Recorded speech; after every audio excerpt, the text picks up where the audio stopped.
In today's modern world, we tend to ridicule the idea that there are people possessed of the power of transforming themselves into animals.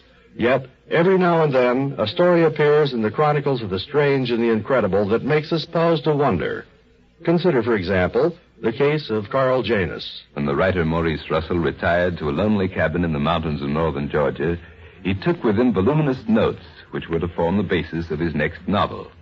But he did not know then that the most intriguing, the most tantalizing story that he would ever write lay not in his carefully kept files, but in the creature who bore the name of Carl Janus. Yes, come in. Good morning. The sound of that voice, Russell whirled around. My name's Janus. I just moved into the hut down the valley. Well, I'm glad to know you. His new neighbor's appearance had shocked him to the core. His brows were shaggy, and his black beard failed to conceal his remarkably powerful jaws. The hands were covered with thick hair and tapered off in long, dirty, claw-like nails. And his front teeth protruded like fangs. Why, he's like an animal. A week later, Russell stumbled on the answer. It was during a conversation with another neighbor, Saul Pritchard, who had dropped into the cabin with a piece of bad news. Tom Westerfield's boy, walking along the road last night, and all of a sudden this critter jumped out at him and darn near tore him to pieces. Says it might have been a big dog or a wildcat or even a wolf. That's it, of course. That's what he looks like. A wolf.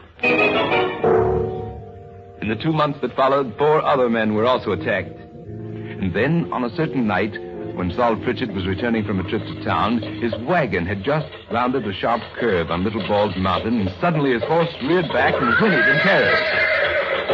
It's the wolf. As he spoke, the wolf, who had been crouched on a boulder at the side of the road, sprang through the air. Saul Pritchard seized a pitchfork that lay beside him in the wagon. He raised it in front of him to guard himself, and the beast's body, hurtling against the improvised weapon with terrific force, was impaled on the prong. Saul did not wait to see whether it was dead or not. But the following morning, searchers who returned to the scene found only the bloody pitchfork. Afterward, as time passed, and no more attacks ensued on the roads around Bald Mountain, the inhabitants concluded that they were at last rid of the killer. But the writer, Maurice Russell, has added a significant footnote. A few nights after Saul Pritchard's encounter with the wolf, Russell and Pritchard visited Carl Janus' hut. No one responded to their knocking. Janus lay motionless on his bed. His shirt front was stained with blood. Russell unbuttoned the shirt and examined the body carefully. That pitchfork you used, Saul, it had 3 prongs? Yes, that's right. Why do you ask? Because there are no holes in Carl Janus' shirt. But there are 3 deep gashes in his chest. Yes, the man, Carl Janus, the man whose appearance in the community had been simultaneous with the appearance of the wolf, had died with marks on him which one might have expected only the wolf to bear. Let those who scoff at the werewolf tradition, let them explain this astonishing story.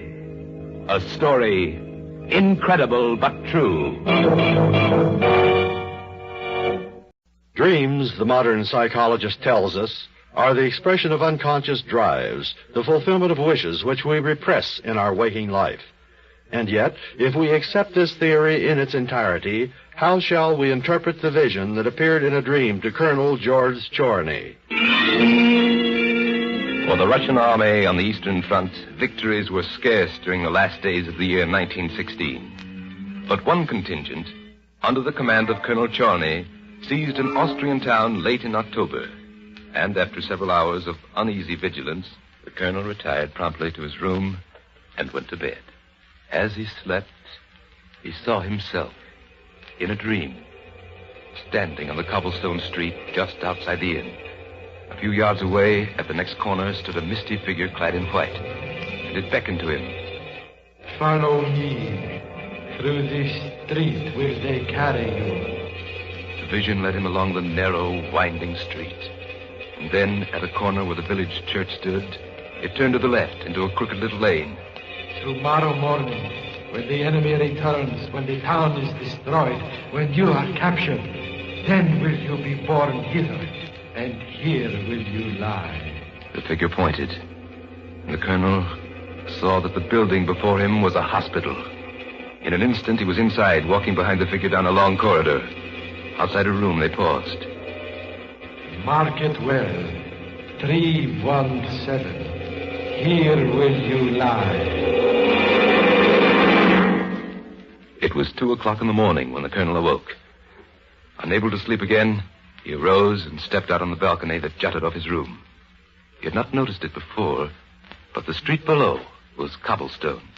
Indeed, it was the same street that he had seen in his dream.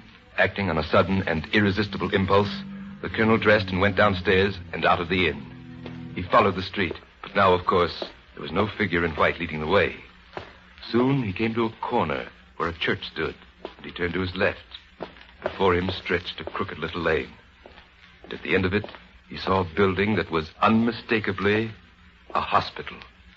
A night clerk, sitting behind a desk, arose and saluted him. I imagine you have plenty of patients these days, huh? Oh, yes, sir, of course. Only one vacant room left. On the 3rd floor, sir. The 3rd floor? Could you tell me the number of the room? The number? Why, yes, certainly. It's number 317. Back at the inn, he set about awakening the officers. Wake up! Mechanicos, wake up! I'll be upstairs immediately. He knocked sharply on the door of each room, shouting the name of the officer within until he received a reply. And gradually, they began to appear, sleepy-eyed and bewildered. Gentlemen! Gentlemen! The enemy is planning to counterattack early in the morning. At 8 o'clock the next morning, the Germans had returned and were pounding their former stronghold with shells. An hour later, they attacked in overwhelming force. But by this time, the Russians were several miles away. Yes, though they were not aware of it, they had been saved by a dream which was only partially realized because it had been heeded in time. A dream incredible but true.